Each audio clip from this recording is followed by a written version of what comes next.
Howannarlığa mätäç çağılara himayet bermek boýunça hayır sahavat gadnasyna Gurbanguly Berdimuhammedowyň adyny dakmak hakyna Türkmenistanyň mejlisiniň karary.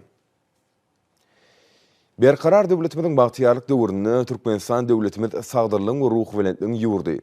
Bagtyar çağılyň mekanik hükmünni dünýäde giňden tanalýar.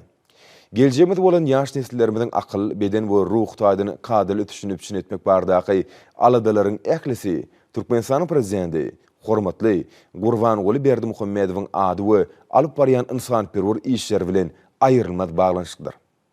Hormat prezidentimiziň watanymyzyň rowşan geljegi bolan çağılaryň ýaşaýyşyny, durmuş taýdyny goruglygyny, ruh taýdyny sagdyn ösüşini, bagtyar durmuşda ýaşamagyny, döwrwap bilim almagyny, watan söýjilik we insanperwerlik ruhuny terbiýelenmek barada alyp barýan ýadusyz taglalaryny we çağılaryň hukuklaryny gorumakda Türkmenistanyň halkara borçnamalaryny ýerine ýetirmekde gadynyň üstünlüklerini hemde ata-babalarymyzyň pekim parasatly, berk bedenli, arasy ahlakly, kesip hünärli nesilleri kemali getirmekde dördün kämil ýörülgelerini, maşgala gymmatlyklaryny, hayır sahawatlygy döwlet siýasatynyň derejesine çykarmakda we durmuşa geçirmekde bitiren aýratyn hyzmatlaryny göz tutup Türkmenistanyň mejlisi karar edýär.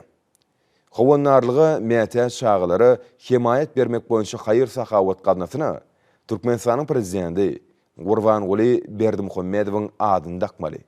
We ony mundan beýlek Gurbanguly Berdimuhammedow adyny Howannarlyga mätäç çağılary himayet bermek boýunça hayır sahawat gadnasy diýip adlandyrmaly. Türkmenistanyň mejlisiniň başlygy Mehmedova.